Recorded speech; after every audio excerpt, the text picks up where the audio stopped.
गुरुवार 30 ऑक्टोबर 2025 रोजीची सकाळ 11 वाजले होते. आपले खानपान आटोपून शेतात जाण्याच्या तयारीत असलेला एक शेतकरी उजनी चॅनलच्या बाजूने निघायला असताना सहजच लक्ष त्याचे कॅनॉलकडे गेले असता त्याला पाण्यावर कोणीतरी तरंगताना दिसले. त्याने बारकाईने पाहिले असता तो एक मृतदेह होता. कोणा पुरुषाचा तो मृतदेह पाहून त्याने आजूबाजूला पाहिले तेव्हा त्याला काही लोक आपल्या शेताकडे जाताना दिसले, म्हणून त्याने मोठ्याने हाका मारत आपल्याजवळ बोलावले. तेही तातडीने त्याच्याकडे आले. तेव्हा त्या शेतकऱ्याने बोट दाखवत पाण्यावर काहीतरी तरंगतंय ते बघा. तेव्हा नकळतपणे ते शेतकरी बोलून गेले, "अरे बापरे, कोणाचा मुर्दा हाय रे त्यो? जीव बीव दिलाय की काय ह्यानं?" "जीव बीव दिल्याला नाही," असे एक जण म्हणाला. "अरे तुला कसं कळलं? नीट बघा की, हातपाय बांधले त्याचं, काहीतरी गोलमाल आहे बघा." "अरे वय की, पोलिसांना कळवायला पाहिजे बघा. पहिल्यांदा पोलीस पाटलाला सांगा कोणीतरी." असं एकाने सल्ला दिल्यावर रांजणी गावच्या पोलीस पाटीलांना फोन करून या घटनेची माहिती दिली. पोलीस पाटील तातडीने घटनास्थळी आले. त्या कॅनॉलमध्ये एका तरुणाचा मृतदेह हातपाय बांधलेल्या अवस्थेत टाकलेला त्यांना दिसला. त्यांनी लगेच या घटनेची माहिती टेंभुर्णी पोलीस स्टेशनला दिली.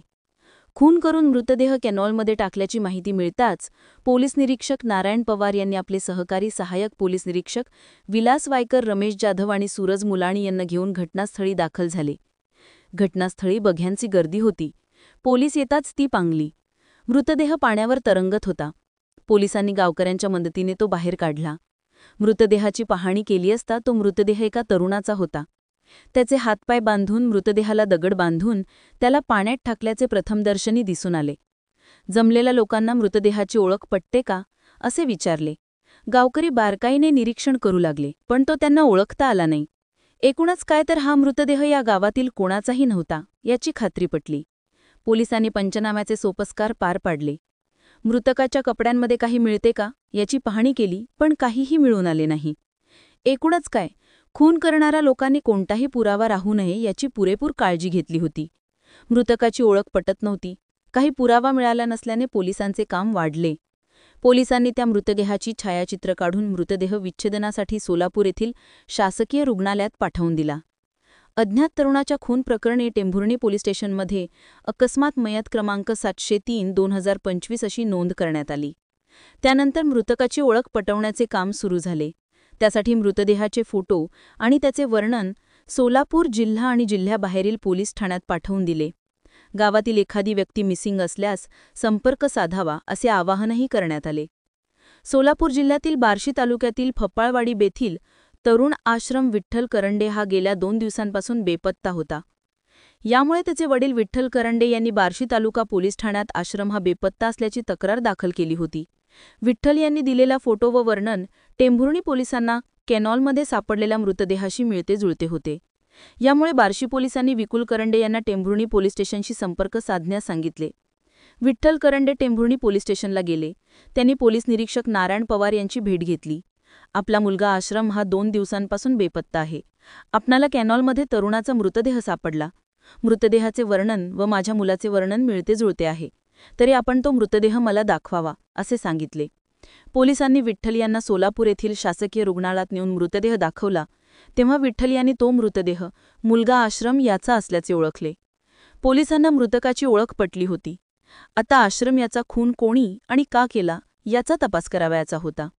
मृतदेह मिळून आल्याने वडील विठ्ठल यांनी नातेवाईकांना बोलावून घेतले. तेव्हा रुग्णालयात नातेवाईकांची गर्दी झाली. पोलिसांनी मृतदेह नातेवाईकांच्या ताब्यात दिला. आश्रमचे गावात कोणाशी वैर होतं का? घटनेअगोदर त्याचे कोणाबरोबर भांडण झाले होते का? व इतर चौकशी करण्यासाठी पोलिसांनी आश्रमचा भाऊ रणजित उर्फ सौरभ करंडे याच्याकडे चौकशी केली. तेव्हा तो काहीतरी लपवत असल्याचे पोलिसांना समजून आले.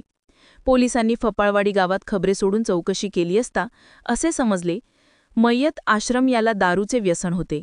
दारू प्यायला की तो घरातील तसेच गावातील लोकांनाही त्रास देत. यामुळे अनेक जण आश्रम याच्यावर चिडून होते. पोलिसांनी आश्रमचा भाऊ रणजित याच्यामुळे पुन्हा चौकशी केली. तेव्हा तो उडवाउडवीची उत्तरे देत होता. पोलिसांनी त्याला विश्वासात घेऊन त्याच्याकडे चौकशी केली. तेव्हा त्याने सांगितले की आश्रम हा दारू पिऊन घरात भांडणे करीत होता. प्रसंगी तो मारहाणही करायचा. गावातील लोकांची भांडणे करून त्यांनाही तो मारत असे. त्यांच्या तक्रारी घरात येऊ लागल्या. यामुळे घरातील लोक वैतागले होते.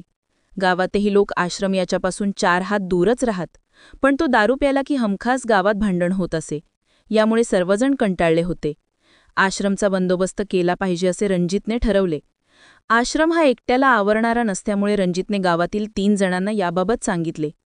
त्यांच्याकडे मदत मागितली, तेही तयार झाले. त्यासाठी त्यांनी प्लॅन आखला. एके दिवशी रणजित व त्याच्या 3 सहकाऱ्यांनी आश्रम यास गोड बोलून बरोबर नेऊन त्याचा खून केला आणि त्याचा पुरावा नष्ट करण्यासाठी त्याचे हातपाय बांधले. तो मृतदेह पाण्यावर येऊ नये म्हणून त्यास दगडही बांधले आणि केनोलमध्ये टाकले. दगड बांधल्याने मृतदेह वर येणार नाही. थोड्या दिवसांनी तो सडून जाईल, मासे खाऊन टाकतील, असा सर्वांचा अंदाज होता. आश्रम गावात त्रास देत असल्याने तो बेपत्ता झाल्याची कोणी दखल घेणार नाही, या विचाराने हे सर्व संशयित निश्चिंत मनाने फिरत होते. मात्र नियतीला हे मान्य नव्हतं. गुन्हा केला म्हणजे तो उघड होणारच. नियतीच्या न्यायालयात सर्वांना न्याय मिळतो. तसेच झाले. मृतदेह बुडाला नाही, उलट तो तरंगू लागला. इकडे आश्रमच्या वडिलांनीही दारुडा का असेना आपला मुलगा बेपत्ता झाल्यावर त्याच्या वर्णनासहित त्यांनी त्याची मिसिंग दाखल केली होती. त्यामुळे अखेरीस हा गुन्हा उघड झाला. अशाच नवनवीन क्राईम स्टोरी ऐकण्यासाठी कलम 302 या मराठी चॅनलला लगेच सबस्क्राईब करा आणि आपल्या प्रतिक्रिया कमेंट बॉक्समध्ये कळवा.